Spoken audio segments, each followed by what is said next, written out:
Hello and welcome to my channel. My name is Anya and a happy new year. In this video I'm just gonna talk a little bit about what I'm planning on doing this year with my channel, because I'm doing a no-buy, or my version of a no-buy. I was really inspired by Hannah Louise Poston doing her no-buy in I think 2018. I didn't discover her channel until late that year or early last year, I can't remember. But I did a low buy last year that went really well, I think. I stuck to my rules for the months that the no buy was in play, and I bought a lot of stuff outside of that. So I had 3 months where I didn't do a no buy. I had a break in July, November and December, and I bought a lot of stuff in those months. Redoing my inventory list late last year and just looking at my entire collection, I have become a tiny bit overwhelmed with the amount of stuff that I have. So I want to use stuff up. The easiest way to get my collection to shrink is going to be to not bring in that many items. I am doing my version of a replacements only no buy, but I have allowed myself to have more than one item per category of makeup. I have split my collection into categories. I split my makeup collection into categories, and within those categories where different items do different things, such as for primers, I have the primers also split into what primers does what. So I have mattifying primers, illuminating, smoothing, moisturising.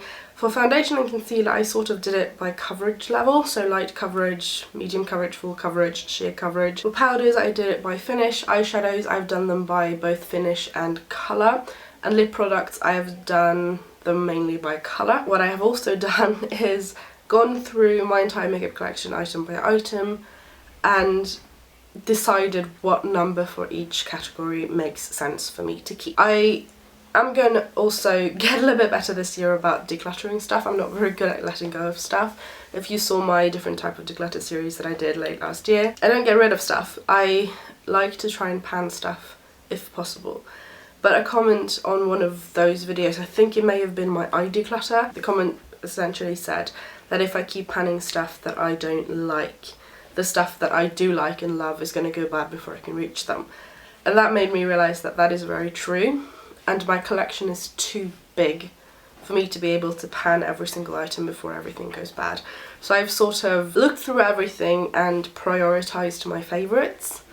When it comes to panning, I'm still going to pan stuff that I don't absolutely love, and I'm okay with that, but I'm not going to hate pan anything. I said I wasn't going to do that last year. I didn't follow that very well. I ended up panning stuff that I didn't love, but I'm not going to do that this year. I have many items that are currently on the chopping block that might end up being decluttered. I'm going to give them a go and try and use them, whether it is in my Shop My Stash or Project Pan. If I have a use for them, they might stay, but if they don't, I'm going to let them go. I don't want to hold on to stuff. And my goal for the no-buy is to have my collection shrink. I would like for at least 100 items to leave my collection in terms of makeup, and in order for that to happen, I am doing 2 other projects along with the no-buy. I'm doing a Project Pan and a Shop My Stash. I really enjoyed Project Panning last year, and I'm going to continue that this year. I have tweaked it a little bit so that it's very similar to the Beauty News Team Projects Pan. I just have maybe made a bit more categories for myself, separating certain items by colour, mainly the lip products, because I would like my lip collection to shrink. Both of my Shop My Stash and the Project Pan intro will be next week, but for the Project Pan I'm going to be doing a seasonal Project Pan that's going to span the entire year, but every 3 months I can rotate in and swap out products, get rid of stuff I don't like, however I see fit. My complexion doesn't really change all that much through the season because I don't tan, so I don't expect to have to change foundation due to my shade. I generally tend to wear the same type of makeup all year round, so I don't really change my makeup depending on the season, but I did want to give myself some areas where I could put stuff back and bring other stuff into the project, just because. And I might do that outside of the 3-month check-ins. That's sort of the goal for now, and I'm going to update the project monthly, but it's going to be a rolling one, so every time I use something up in a category, if I have something else to rotate in, I will be doing that. For the Shop My Stash, I'm going to do, I think, 2 videos monthly. So at the beginning of the month I'm going to pick out the items I'm going to be using, and at the end of the month I'm going to make a sort of review video or where I go over all the items that were in the drawer. Did I use them? What did I think of them? Did I finish anything? Is there anything I'm decluttering? That sort of thing. Because if I do that in the same video, it's going to be 2 hours long. My videos already tend to be quite long, and I don't want to make that job of editing harder on myself, since I am planning on doing 2 videos a week this year. My goals with the no buy, with the Shop My Stash and the projects plan, since I'm sort of, they are 3 different projects, but I'm sort of considering them to be projects working together. I don't know how to make that make sense, but the no buy is sort of the main project, with the project plan, the Shop My Stash below it, working for the common goals, which is to currently use everything open in my collection. We're talking 800 items here, so it's going to take a lot of work on my part, but I definitely think I'm going to be able to do that. Then my second goal, as I said, is to have at least 100 makeup items leave my collection. My goal is sort of loosely is also that at least 75% of that has been finished, and I'm okay if that doesn't happen as long as 100 product leave my collection, but I would like to finish at least 50% of those items 100%, and I definitely think I will. I have a lot of items that are easy to finish that I will finish. My third goal, which the project plan and Shop My Stash are sort of working towards, is to get every single makeup category that I have down to their goal numbers. For some categories it's going to be cutting that category in half. For others it might be to just use a couple of items. It very much depends on each category. For cream type products I would like to try and get every category down to a number that is the amount of items I can use before every item goes bad, and that's going to vary depending on what category it is, because I go through some items faster than others, but that's going to take more than a year, and this is a project that is going to be long term that I'm going to continue working on after this year is over as well. But for this year I'm going to try and get as many categories down to the goal number as possible. I'm not going to go through all my categories because there is a lot of them, but I will have every category as well as the number that I currently have within each category and the goal I want that to get to down in the description box below. Now for my rules, I have 2. Number 1 is I'm only allowed to buy makeup items if the category is empty, the category is under its goal number, or if it's a part of my accessible base. And the accessible base is an exception to the no buy rules essentially. I am disabled, I don't have a lot of energy, but I do love doing my makeup. And I can't do my makeup every single day using tons of steps and liquid foundation and powder and concealer and everything. So my accessible base consists of the Fenty Pro Filter Primer. That primer can change. It's currently the one that is working the best, with my Makeup Mekka powder foundation. Those are my accessible base for base products. My NYX Micro Brow Pencil in Auburn, a brow gel that holds my brows up. Currently I have 2 of those. I'm panning the NYX Control Freak, and then I'm going to move on to the Makeup Mekka Easy Peasy Brow Gel. I love both of them very much, but when those are gone I'm going to rebuy one of them because I'm not that sure if the other brow gels I have currently holds. And then my final item for the accessible base is a mascara that holds a curl. I'm not going to have to buy any mascaras this year because I stocked up on my Tarte Lights Camera Splashes mascara late last year. The dog makes an entrance. This is Lucy, for anyone who doesn't know. She's a toy poodle. She is tiny and cuddly and adorable. Those are the goals. And for buying makeup, I do see myself having to buy some items.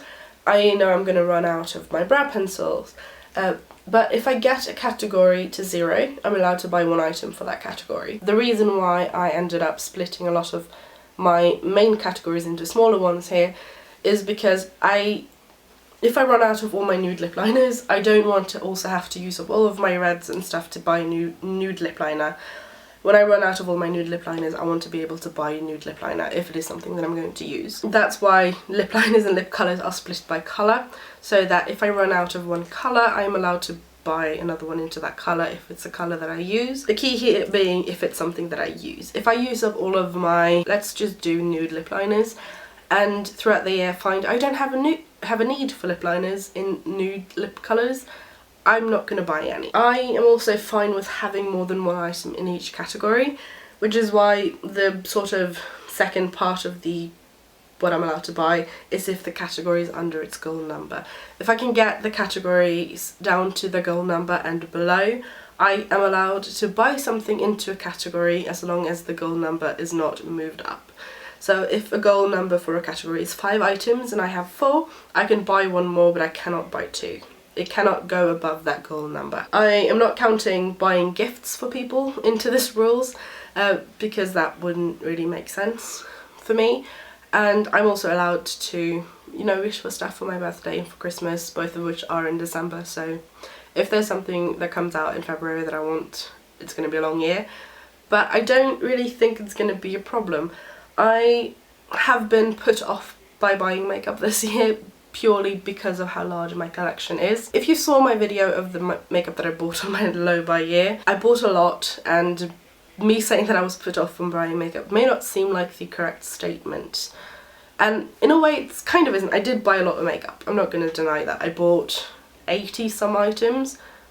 What are you doing? And that is a lot of makeup, but I used up almost 100. For this year, my goal is to use above 100, and my goal is to have to buy as few items as possible. And I don't think it's going to be an issue. I'm not really tempted by new releases from a lot of brands. The only brands I can foresee tempting me with new releases might be Colourpop, because they tempted me a lot last year. They are the brand I bought the most items from. Clear Cosmetics, which I recently got the stained glass shadows that I ordered in the mail, and they are stunning. Stunning, so gorgeous. They might tempt me because I know they're coming out with more shades soon. But Sydney Grace as well, which was a brand that I bought eyeshadows from this summer, absolutely amazing quality. Outside of those 3, I'm on the mailing list, you know, newsletter list for most brands that I follow, but I don't really care all that much for new releases. It's not really new releases that make me want items, it's more a couple of, you know, the 4th, 5th time that I see an item, if I see it being used, that's usually when that product gets me, because that's like, I can use it that way, that would look good on me, that fits my style, I like that, I want it. Also, most of the stuff that I gravitate towards, I already own, or I own very similar items to. And I'm fine having dupes. I don't mind having 2-3 items that look very similar or even identical to each other if it's an item that I use. Having 6 of the same item, that's where it sort of gets a little bit pointless in my head, because I'm always going to reach for 1 or 2 of those, not all 6. This year, my hope is, you know, to have my collection shrink considerably, but it's also to figure out in my mind what I want to buy in the future, if I allow myself to buy stuff in the future. And I don't think I'm going to keep a no buy going indefinitely. I'm going to start with the year, and then I'm going to see by the end of the year how I feel. Something that might happen is I might end up doing something that Hannah Louise Poston did, where she went to a budget, or I might do a low buy. I don't know yet, but I don't know if there's anything else I really want to say. I have made the rules and the goals sort of as simple as possible because they are the easiest for me to follow, and I am excited for this journey, and I think it's going to be perfectly fine. But thank you so much for watching. If you have done a no buy or low buy before, leave me tips in the comment section below, and I will hopefully see you again soon. Bye!